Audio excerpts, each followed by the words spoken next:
에베소서 4장 17절에서부터 24절까지 있는 말씀입니다. 저와 성도님들이 24절까지 교독합니다. 제가 먼저 읽을게요.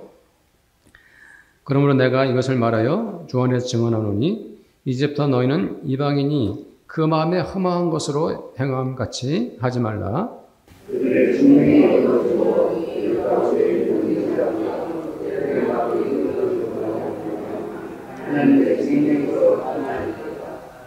그들이 감각 없는 자가 되어 자신을 방탕에 방임하여 모든 더러운 것을 욕심으로 행하되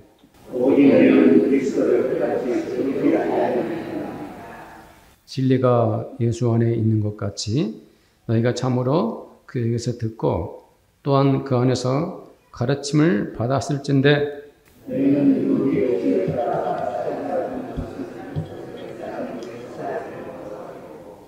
오직 너희의 심령으로 새롭게 되어 하나님의 따라 의와 진리의 거룩함으로 지으심을 받은 새 사람을 입으라.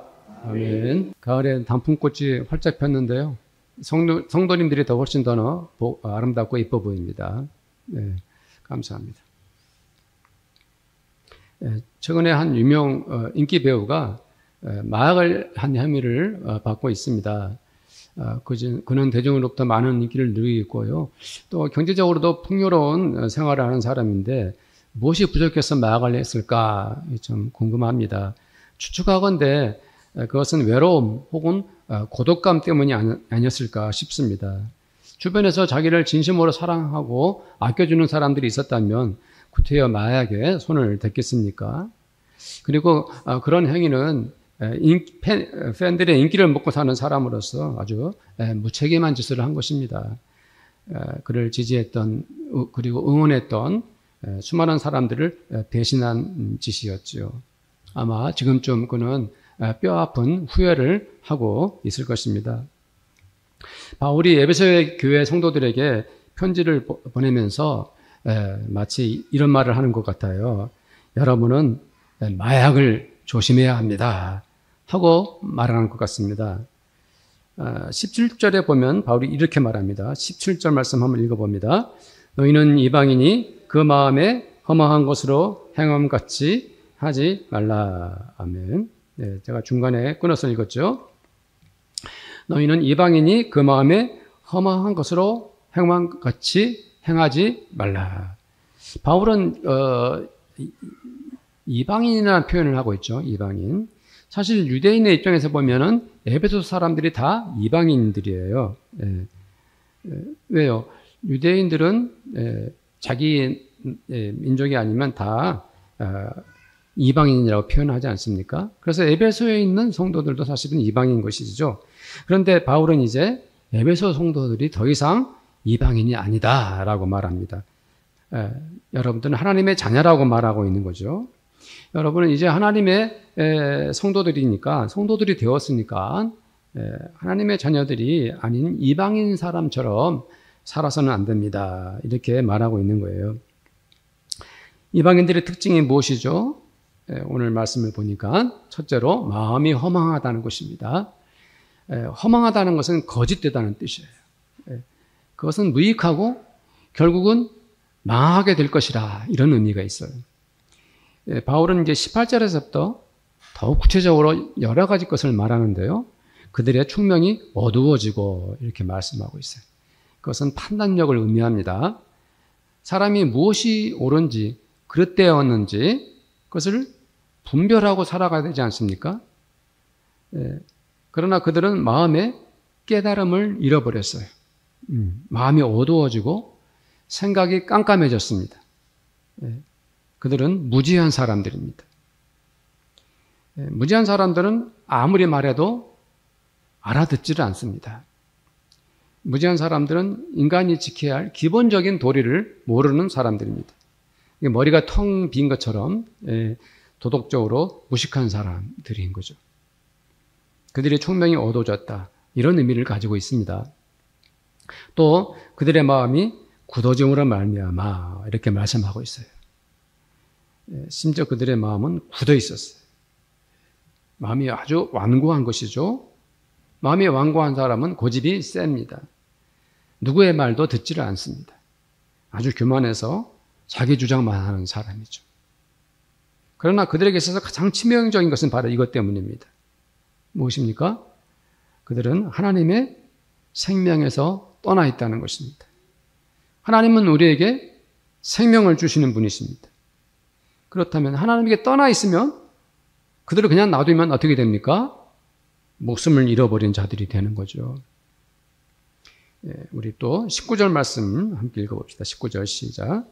그들이 감각 없는 자가 되어 자신을 방탕하게 방임하여 모든 더러운 것을 욕심으로 행하되. 그들이 감각 없는 자가 되었다. 이것은 무슨 뜻일까요? 양심의 가책을 받지 않는다는 뜻입니다. 죄를 지어도 수치의 감각을 잃어버린 것입니다. 한마디로 부끄러움을 모르는 것이죠. 그들은 자신을 방탕한 생활에 맡겨버립니다. 그리고 탐욕스럽게 모든 더러운 짓을 합니다. 바울은 왜 이렇게 아주 구체적으로 너무할 정도로 이방인들의 죄를 조목조목 밝혀놓았을까요? 바울은 왜 하필 이런 내용을 에베소 성도들에게 썼을까요? 그것은 바로 예수를 믿겠노라고 하는 성도들 중에, 에베소 성도들 중에 아직도 옛날에 그 방탕하게 살던 습관을 버리지 못하는 사람들이 많았기 때문입니다. 에베소 사람들에게 종교라는 것이 특별한 것이 아니었어요. 무슨 말이냐 하면은 이 그리스 지역에 수많은 신들이 있었어요. 그 많은 신들 중에서 한 신을 믿는다, 그리고 종교인이 된다는 것은 특별한 것이 아니에요. 누구나 할 수 있는 거예요. 네. 그들은 종교가 그냥 평범한 삶의 일부분일 뿐이었던 거예요. 그래서 그들이 종교심이 있다고 해서 죄를 막 뉘우치고 갑자기 새로운 사람이 되어서 살아가는 것도 아니었어요. 네. 그들은 종교인으로서 그냥 죄를 짓고 악을 행해도 부끄러움을 몰랐습니다. 그렇기 때문에 예수를 믿겠다고 한 사람들 중에서도 그들의 생활은 아직도 허랑방탕했던 것입니다. 그러나 바울은 그 에베소 교회 성도들을 보면서 더 이상 기다려줄 생각을 안 했습니다. 그들이 천천히 죄를 깨닫고 시간이 가면서 변화되는 것을 원치 않았습니다. 바울은 아주 단호합니다. 바울의 생각은 분명합니다. 예수를 믿기로 했다면 더 이상 옛날에 더럽고 악한 인생은 용납할 수 없다라고 말하고 있습니다. 그것을 드러내는 말이 17절에 이제부터라는 말입니다. 이제부터가 무엇을 뜻합니까? 지금까지는 어떻게 했는지 몰라도 당신들은 이제부터 달라져야 한다. 당신들이 평생 동안 무슨 죄를 짓거나 악을 행하며 살아왔다 해도 지금부터는 더 이상 그것은 아니다. 이렇게 말하는 것입니다. 바울은 이제부터 여러분들은 그렇게 살지 마십시오. 이제 당신들은 죄 짓고 살아가지 말아야 합니다. 라고 말하고 있습니다.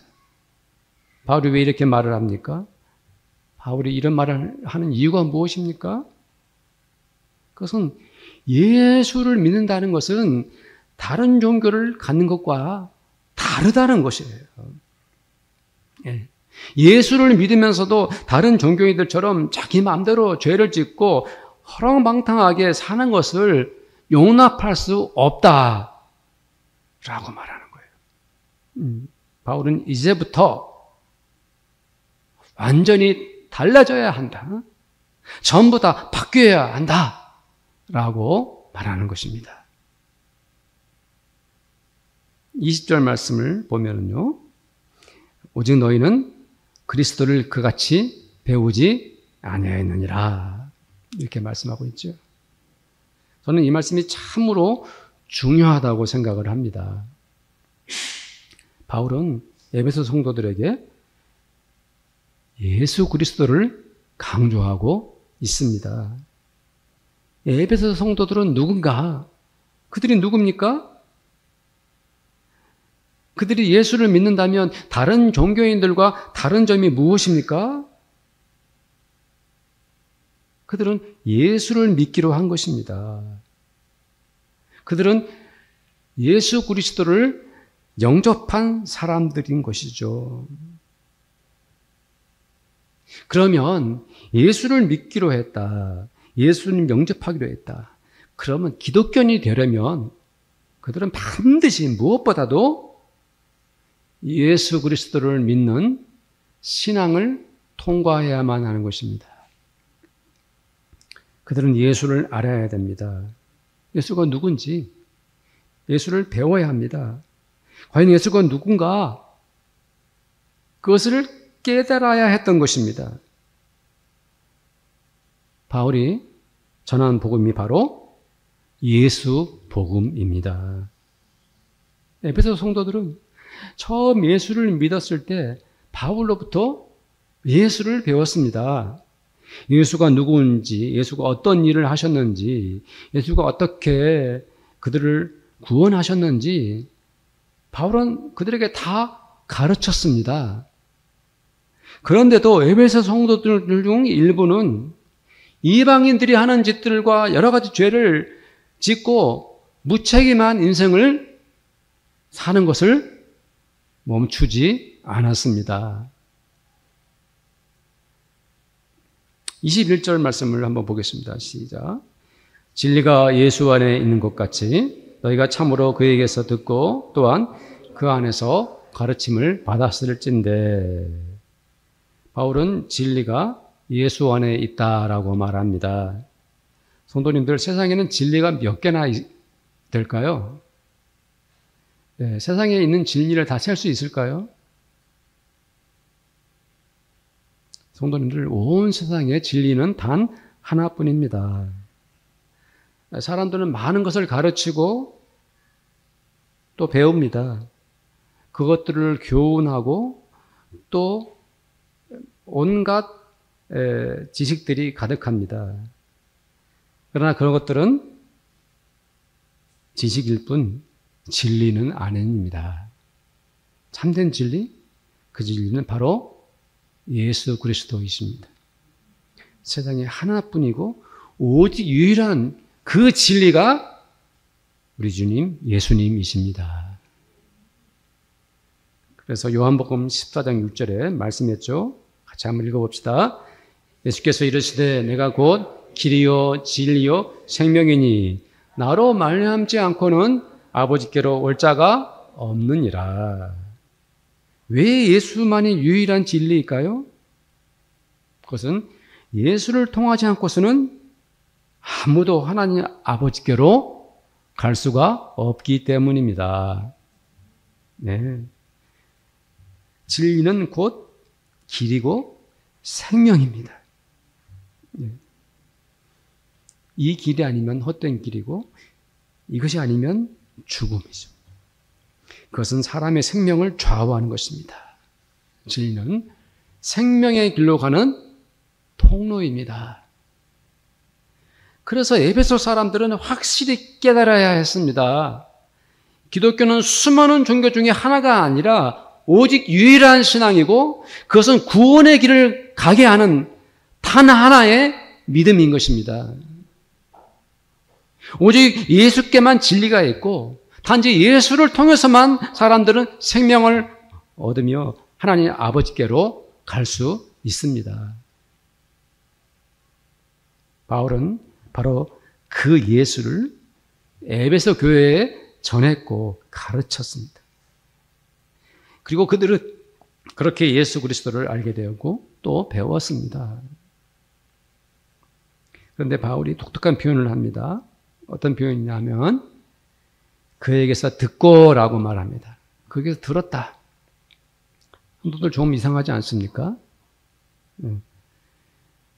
예수님은 예배소에 방문한 적이 한 번도 없어요. 더구나 에베소에 있는 사람들이 생전에 예수를 만난 적도 없는데 어떻게 그들이 예수께 들었다는 말을 했을까요? 저는 이 생각을 했습니다. 예수님의 육성을 직접 들은 사람들, 그 사람들이 12명의 제자들 뿐만 아니라 예수님을 따랐던 수많은 군중들, 예수님을 사랑했던 그 많은 사람들, 그들은 예수님께 직접 말씀을 들었죠. 예수님은 직접 당신의 목소리로 복음을 전하셨습니다. 바울은 바로 그와 같이 예수님께서 친히 하신 말씀들을 에베소 교회에 고스란히 전했습니다. 마치 예수님께 직접 말씀을 들은 것처럼 에베소 성도들은 바울로부터 생생하게 복음을 들은 것입니다. 네, 그렇습니다. 에베소 교회는 주님으로부터 직접 말씀을 들은 것처럼 그 말씀을 배우고 익혔습니다. 그래서 사도 요한이 우리들이 주 예수의 복음이 얼마나 사실적이고 실제적이고 체험적인지를 말했죠. 요한일서 1장 1절 시작하면서 말씀했죠. 한번 다 같이 읽어봅시다. 시작.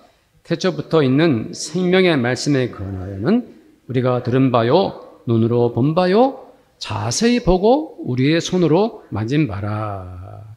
이 태초부터 있는 생명의 말씀이 누구를 가리키는 거예요? 예수님, 바로 그분을 가리키는 것입니다. 우리가 들었다, 눈으로 봤다, 자세히 보았다, 우리 손으로 만전 우리들이다 라고 예수 그리스도를 요한이 이렇게 표현했어요. 그렇다면 주 예수의 복음을 그렇게 정말 체험적으로 받은 에베소 성도들은 얼마나 많은 은혜를 받았을까요? 당연히 참으로 큰 감동과 기쁨을 경험해야 되지 않았겠습니까?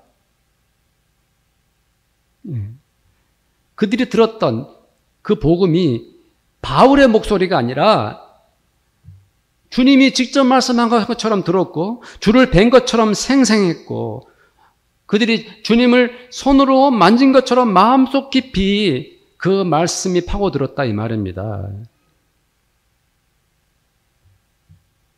그러나 바울의 눈에는요, 에베소 성도들 중 일부는 그 예수 복음을 듣고도 은혜를 받은 것이 아니라 오히려 반대로 이방인들이 하는 행위와 죄를 짓는 것, 곧 악한 삶을 멈추지를 않았습니다. 바울은 얼마나 답답하고 또 마음이 아팠을까요? 예수 복음을 듣고도 변화되지 않는 에베소 교인들을 보면서 얼마나 마음이 안타까웠을까요? 네. 저는 말씀을 준비하다가 가룟 유다가 생각이 났습니다. 유다는 영광스럽게도 12명의 제자 중에 한 사람이었습니다. 또 그 중에서도 가장 중요한 일을 맡았죠. 재정을 맡아 관리를 했어요. 그는 늘 예수님의 뒤를 따르며 그 하시는 일들을 다 지켜봤습니다. 예수님이 하시는 말씀이나 다 고스란히 다 들었고요. 또 예수님이 그 많은 사람들을 만나시면서 얼마나 그들을 사랑하셨고 또 불쌍히 여기셨는지 바로 그 곁에서 함께 했고요. 예수님이 하시는 일마다 그 모든 이적들도 다 확인했던 사람입니다. 그런데도 그는 끝내 예수님을 배반하고 말았습니다. 그 오랜 세월을 주님과 동행했던 사람이 예수님과 그렇게 끝을 낸다는 것 참으로 이상하지 않습니까? 어떻게 그럴 수가 있을까요, 사람이? 예수가 누구입니까? 그는 하나님 아버지의 아들이고 창조주이십니다. 예수님은 그 능력이 무한하신 분이십니다. 그런데도 가롯 사람 유다는 예수님을 배반하고 말았습니다. 에베소 교회의 일부 신도들은 아무리 복음을 가르치고 예수를 전해도 그렇게 집요하게 끈질기게 말썽을 피우고 망나니 짓을 하면서 심지어 악하고 더러운 짓을 하면서 살았습니다. 에베소 사람들 정말 해도 너무한 것 아닙니까? 22절 말씀을 함께 읽겠습니다. 시작. 너희는 유혹의 욕심을 따라 썩어져가는 구습을 따르는 옛사람을 벗어버리고, 바울은 다시금 단호하게 말합니다. 이번에는 벗어버리라라고 말합니다. 벗는다는 것은 옷을 의미하지 않습니까? 바울은 그 옷이 어떤 옷이냐? 썩어져가는 옷이다. 썩은 옷이다. 라고 말합니다. 누가 썩은 옷을 입습니까? 썩은 옷은 지독한 냄새가 나고 다 넓고 헌 것입니다. 그것이 얼마나 더럽고 추한지 아주 실감나게 바울은 말하고 있습니다. 그들이 입고 있는 옷이 얼마나 더럽고 냄새나는 옷인지. 그 옷은 방법이 없어요. 벗어버리지 않고는 감당할 방법이 없는 거예요. 벗어버려야 되는 거예요. 너무 더럽고 너무 썩어져가는 옷이라서요. 아무리 목욕을 깨끗이 하고 머리에 기름을 바르고 얼굴에 분을 칠해도 그렇게 한 후에 썩은 더러운 냄새나는 옷을 입고 나타난다면 그것이 얼마나 또 추하겠습니까? 그 사람이 정상적인 사람, 다시 깨끗한 사람, 아름다운 사람이 되려면 무엇보다도 먼저 그 더러운 옷을, 썩은 옷을 벗어버려야만 하는 것입니다. 23절입니다. 23절에 보면 오직 너희의 심령이 새롭게 되어 이렇게 말씀했죠. 여기 심령이란 말은 새신자 성도님들은 잘 이해가 안 될 수도 있어요. 매우 기독교적인 용어이죠. 심령 그러면은 교회 안 다니는 사람들은 심령술사? 심령술?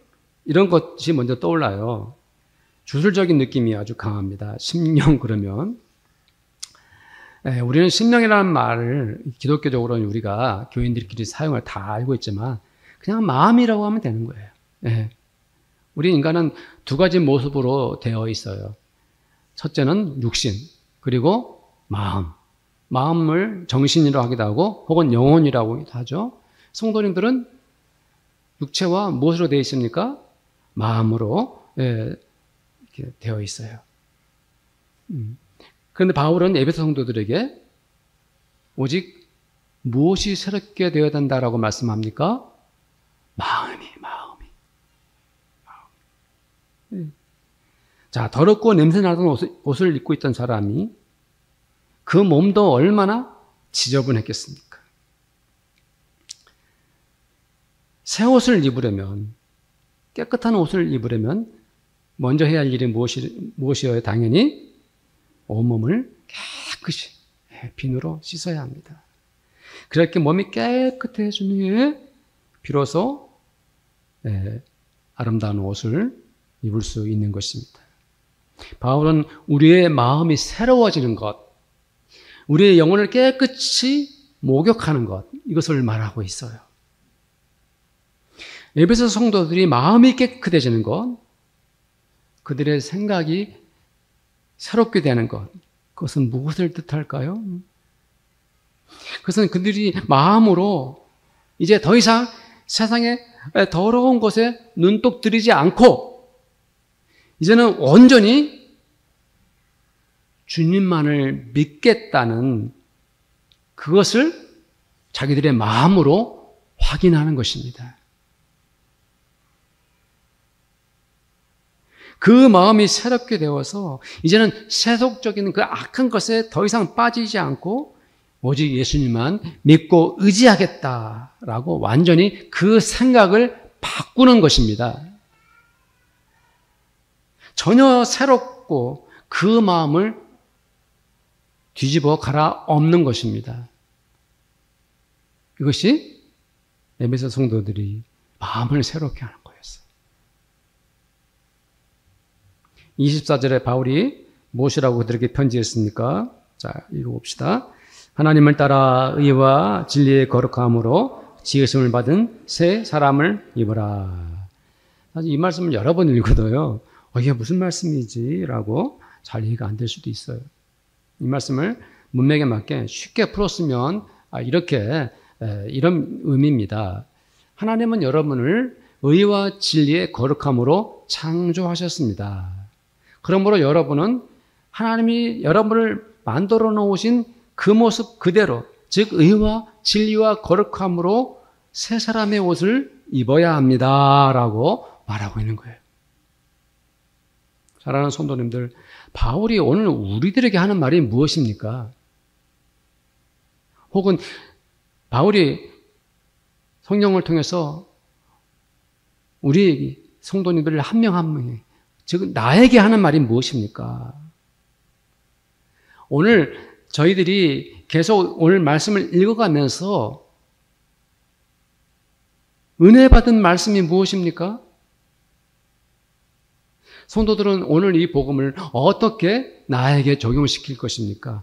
혹은 내 생활에 그것을 행동으로 이어지게 할 것입니까? 이 말씀들이 단지 2000년 전에 에베소 성도들에게 주는 말이다 라고 생각하지 마시고 우리 성도들에게, 우리 교회에, 그리고 나 자신에게 어떤 도전을 줍니까? 저와 성도들이 입고 있는 옷 중에 더럽고 냄새나는 것이 무엇입니까?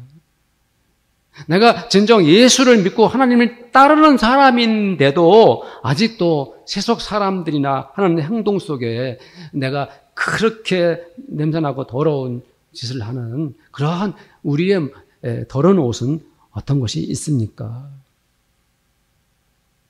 내가 예수 그리스도의 보혈로 정결케 되었다고 말하면서도 아직도 그 마음으로 부정하고 그 행동으로 사람과 하나님 앞에서 부끄러운 짓을 하는 것이 무엇입니까? 사랑하는 성도님들, 저와 우리 성도님들은 이제부터 오늘 이 시간 당장에 그 냄새나고 더러운 옷들을 다 벗어버려야 합니다. 그 마음과 생각, 그 모든 행동에서 더럽고 냄새나는 썩은 옷은 벗어버리고 예수 그리스도의 옷으로 갈아입어야 합니다. 깨끗하고 정결한 예수의 옷으로 새롭게 입어야 합니다. 희고 고운 예수 그리스도의 거룩한 옷을 입고 우리 주님과 동행하는 그 제자가 되기를 저는 축복합니다. 우리 기도합시다. 기도할 때 오늘 말씀을 생각하며 하나님 아버지와 우리 주 예수께 기도드리십시오. 오늘 말씀이 성도님들에게 어떤 도전을 줍니까? 우리 함께 기도하겠습니다. 하나님 아버지 감사합니다. 그토록 예수를 가르치고 예수 복음을 귀로 들은 것처럼 생생하게 바울이 간절히 그들에게 복음을 전했지만 그들은 아직도 아버지 하나님, 이방 사람들의 그 아버지 하나님 행위와 그 삶과 그 마음에서 벗어나지 못하고 방탕하고 더러운 것을 욕심으로 행하는 아버지 그 에베소 교회들을 향해서 바울은 안타깝게 편지를 씁니다. 정말 썩어져가는 더러운 옷, 냄새나는 옷을 벗어버리라고 말씀합니다. 이제부터 벗어버리라고 말합니다. 그 행위에서 벗어나라고, 악하고 더러운 짓거리 하지 말라고 말씀합니다. 오직 우리의 마음이 새롭게 되어서 우리의 마음이 오직 예수 그리스도만을 바라보며 예수님만 의지하고 예수님만 믿겠다는 그 마음으로 우리의 마음이 새롭게 되기를 원합니다. 하나님은 우리를 거룩한 하나님의 아들, 딸들로 창조하셨습니다. 우리는 하나님의 자녀들이고 하나님의 백성이고 예수의 제자들입니다. 그러니 우리 모두가 예수의 옷을 입기를 원합니다. 희고 고운 정결하고 깨끗하고 순결한 예수의 옷을 입음으로 아버지 그렇게 주님과 더불어 살기를 원합니다. 하나님의 아들로서 살기를 원합니다. 예수 그리스도 때문에 기뻐하고 감사하며 예수의 은혜로 사는 저희들 되기를 원합니다. 주님, 우리 성도들을 그렇게 축복하여 주시옵소서. 우리 성도들에게 은혜를 내려 주시옵소서. 예수님의 이름으로 기도드립니다. 아멘. 지금은 우리 주님 예수 그리스도의 은혜와 하나님 아버지의 사랑하심과 성령님의 교제하심이 거룩한 예수님의 새 옷을 입고 주님의 아들, 딸들로서 예수님과 동행하는 삶을 살기를 각오하고 결단하는 이 자리에 함께한 우리 모든 성도들과 우리 성도들의 가정 위에, 그리고 그들의 삶과 일터 위에, 그리고 우리 교회 위에 지금부터 영원토록 함께 있을지어다. 아멘.